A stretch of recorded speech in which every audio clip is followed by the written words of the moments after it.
Oh, wowee, guys. All Blacks versus England. What a nail-biter in the end, eh? Wowee.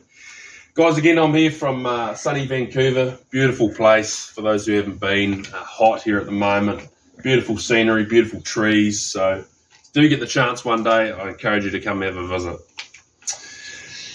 Whew. Still getting over that match last night. Look, in the end, a good win to the All Blacks, but I went to bed very, very grumpy. I was not impressed by them one bit, guys. So I'll run through my thoughts on the first half, second half, and the teams. And firstly, look, that first half.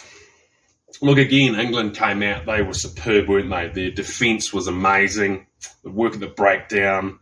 They probably got beaten a little bit marginally at the scrums against the All Blacks, but there were some marginal calls, I thought, there.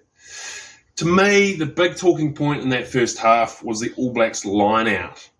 Now, you guys let me know your thoughts on what went wrong, but it was just dreadful. Look, I counted roughly 5 or 6 line-outs. Guys, let me know how many you counted that the All Blacks duffed up in that first half.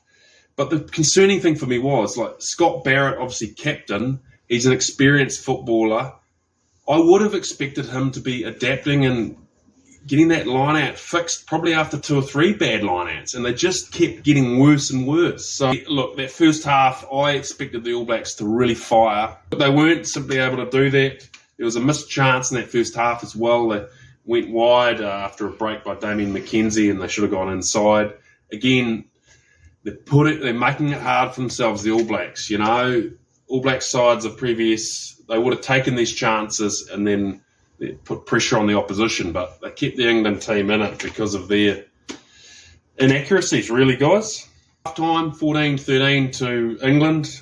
Some very well executed cross-field kicks by Marcus Smith and the England wingers. Again, a hell of a first half, and England was superb. I can't commend them enough, guys. To me, though, I just feel like the match was really decided in sort of that 15 minutes after half-time. England, they were just absolutely dominating the All Blacks, weren't they? The possession, the territory, you're just sitting there going, oh, no. And at that point, I actually thought, you know what? After 30 years, is this going to be England's night? Are they going to knock them over at Eden Park? But ultimately, England, they just couldn't take their chances, could they, guys? Look, after that 20 minutes after half-time, they only accumulated 3 points.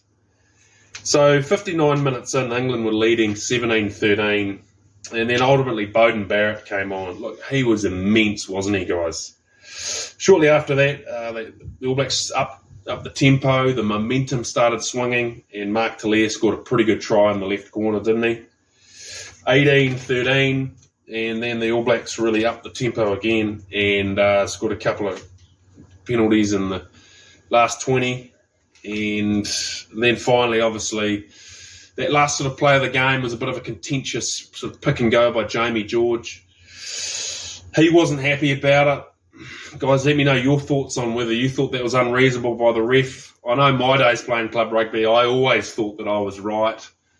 To me, it looked like the ref probably had the right call, but maybe it was a 50-50.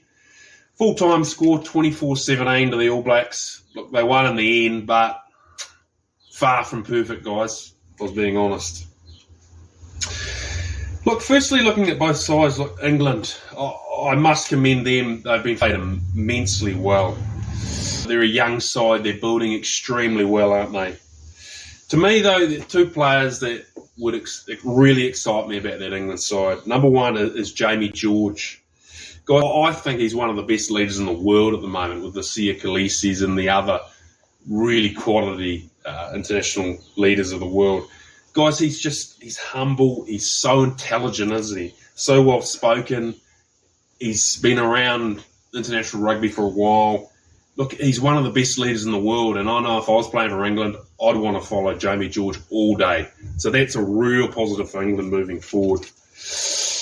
The other player, I think, is Marcus Smith. Now, I think in years gone by, when I used to watch, a little bit hot-headed at times, like he'd attack when he perhaps shouldn't, and a little bit too explosive when he shouldn't be. He's now in his mid-20s, and look, the performance from him last night, his game management, absolutely superb, guys. He's so mature. And particularly, I'd hands down easily say his game management of that England backline was far better than Damien McKenzie. So a real player for the England side for the future. Looking at the All Blacks, look, they won, but firstly, I've got to say that first half, absolutely dreadful. Scott Barrett, I don't know why he couldn't fix the line out quicker than what he did. Yeah, so guys, let me know your thoughts on how this looks for the All Black set piece in future. It's pretty well known that Jason Ryan, he's a tough man. He's said on TV before that he looks his players in the eye and he speaks honestly. So if he has some honest conversations with the players, can set piece up far better than what they did last night for good. Time will tell. Number 2 for the All Blacks, look, another real concern, the Beauden Barrett factor. I don't think they would have won without Beauden Barrett last night, honestly. Like, he was superb, 120 tests, just so smart. His attacking play, his kicking, he really changed the game for the All Blacks. And 24-17 win to the All Blacks. It's a win, but a few concerns for them, really. And particularly last night when I was grumpy in bed, my real concern is looking at those fixtures against the Springboks coming up. Oh, geez, they're going to be saucy, aren't they? But Ellis Park in Cape Town, the Springboks looking at the All Blacks,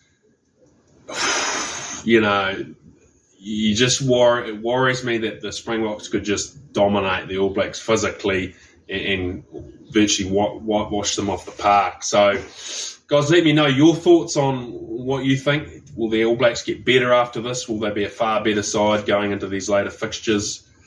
Look, guys, let me know your thoughts on the match. Please like, subscribe, and add your comments on it. Cheers.